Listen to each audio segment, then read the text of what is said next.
pidulik ja tähtis laul. Ja selleks me tõuseme kõik püsti, palun.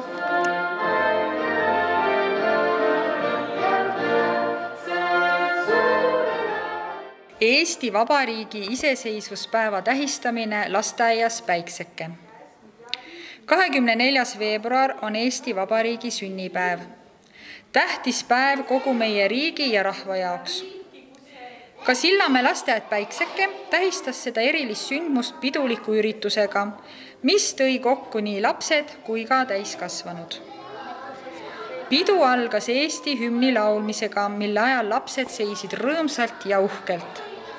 Seejärel esinesid rahvariietes poisid ja tüdrukud luuletustega kodumaast, laulsid ja tantsisid üheskoos. Peol ootasid lapsi põnevad mängud, nagu näiteks rukkilill, pääsuke ja Eesti lipp.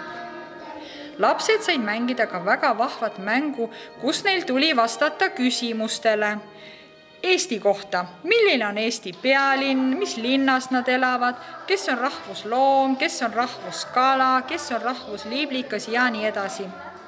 Lapsed olid väga tublid ja teadsid kõikidele küsimustele vastuseid. Nad kinkisid endale ja kõikidele osalejatele hea tuju. Peojuht õnnitles kõiki osalejaid Eesti Vabariigi aastapäeva puhul. Palju õnne sünnipäevaks, Eesti!